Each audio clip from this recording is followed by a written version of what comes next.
Eric, pour votre intervention, très belle journée à vous. 33 1 55 07 58 00. Eric mentionné Guy-Pierre Bitegué, journaliste gabonais, directeur du journal hebdomadaire Manja, avec qui nous avons échangé hier concernant ce drame. Alors il évoque tout d'abord l'émotion au Gabon après l'annonce de la mort de la jeune femme.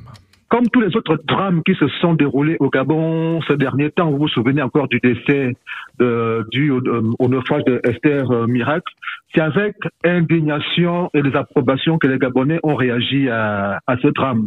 La preuve, il vous souviendra que depuis lors, il y a surtout la jeunesse des Gabonais qui marchent et qui vont faire des veillées à l'ambassade de Turquie au Gabon, même si dernièrement, une bonne partie de la jeunesse, pour ne pas citer les élèves du collège Kwaben, où les étudiants en question étaient élèves, ont été gazés dernièrement par la police. Est-ce qu'il y a eu une réaction du président Ali Bongo Ondimba ou de membres du gouvernement après ce drame? Il y a eu une réaction du ministère des Affaires étrangères, mais une réaction assez mitigée, pour ne pas dire policée, dans le sens qu'on demandait, si vous voulez, aux autorités turques d'avancer dans les enquêtes. Alors la représentation du Gabon à Ankara a dénoncé vendredi l'absence de véritable enquête après la mort de l'étudiante, affirmant que des suspects n'ont pas été interrogés parce que la victime, je cite, est noire. L'autopsie attribue le décès de la jeune femme à une mort naturelle par noyade. Est-ce que pour les autorités gabonaises, il s'agit bien d'un crime? Je crois qu'à y observer, il y a une certaine gêne au niveau des autorités gabonaises. Est-ce qu'ils ne veulent pas mettre les autorités d'Ankara en mal? Mais on ne sent pas au niveau des autorités, si vous voulez, un véritable engagement, un véritable sursaut poussant les autorités turques à réellement non seulement mener des enquêtes, mais à dire la vérité sur cette affaire. Ce que vous dites, c'est que les autorités gabonaises ne veulent pas froisser leurs homologues turcs? Je le pense, mais ça a tout l'air. Alors justement, quelle est la marge de manœuvre des autorités gabonaises dans ce drame? À part protester, à part demander une contre-expertise? Bon, je crois que la marge de manœuvre paraît difficile lorsqu'on sait les relations qui unissent le régime de Libreville au régime turc. Et comme je vous ai dit tout à l'heure, il y a comme l'impression que Libreville ne veut pas froisser Ankara.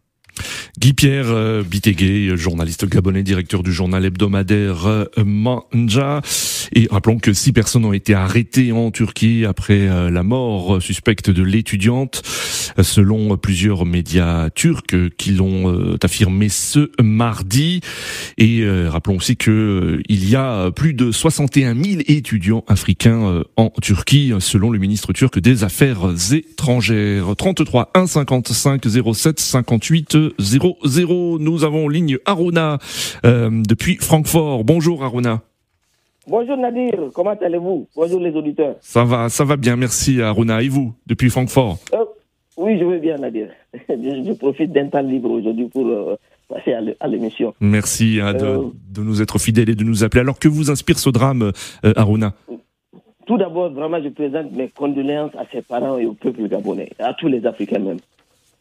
Parce que ça, c'est horrible, Nadir. Oui. Comment on sort ce soir pour aller étudier et puis on ne revient plus à la maison. Vous savez, Nadir, laissez-moi dire que nous, les Africains, nous devrons imposer le respect. Nous devrons imposer le respect. Oui. À un certain moment, il faut riposter. Oui. Et je trouve ça très bien comme la décision de l'ambassade du Gabon qui a rejeté leur autopsie. Oui. Et qui demande une contre-expertise. Oui. Oui, Nadir. Et il y a une lâcheté même de ces populations-là qui vivent, par exemple, Nadir, la dernière fois, en décembre, je suis parti au Niger. Oui. Dans l'avion, mon voisin, c'est un jeune Pakistanais. Oui. Ses amis lui ont dit de venir. On lui a fait des photos, on lui a fait des... Viens au Niger, tu peux faire l'argent. Oui. Ces gens-là vivent tranquillement. Au Niger, en Afrique, partout. Oui.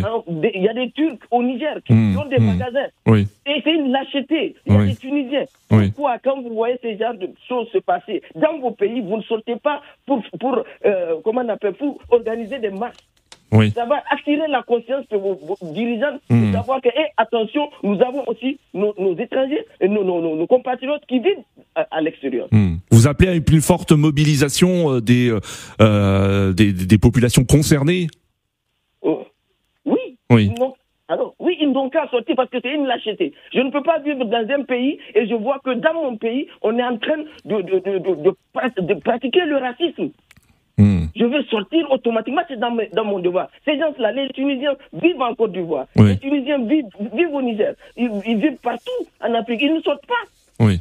Ouais, c'est une lâcheté. Et là, ce que je voulais dire, j'ai entendu, comment on appelle, M. Rodrigue et puis le précédent auditeur là. Eric, oui. Eric disait que, leur façon, comment j'ai compris, c'est que si on avait des universités, c'est ceux-là, les Africains n'ont pas besoin de sortir. Non, c'est comme si on est en train de fuir au combat. Pourquoi ces gens-là vivent tranquillement au Cameroun? Pourquoi ces gens-là vivent tranquillement au Niger?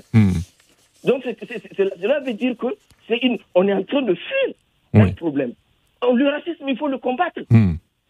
Et ce que je vais finir pour dire, vous savez, Nadir, ces gens-là ont vu qu'ils peuvent faire des Noirs comme ils veulent, parce qu'ils ont pris l'exemple de ces Noirs aux États-Unis, qui ne ripostent pas, que tout le monde entier regarde que souvent par semaine, on tue 2-3 Noirs africains. Oui.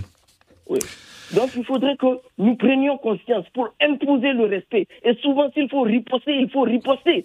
Le jour où j'ai vu la Guinée partir prendre ses ressortissants en Tunisie, j'allais rassembler aussi les ressortissants tunisiens en Guinée et les embarquer aussi. Il faudrait qu'on commence comme ça, à riposter, Nadir. D'accord, Harouna. Merci pour votre intervention et très belle journée à vous. 33 1 55 07 58 00. Nous avons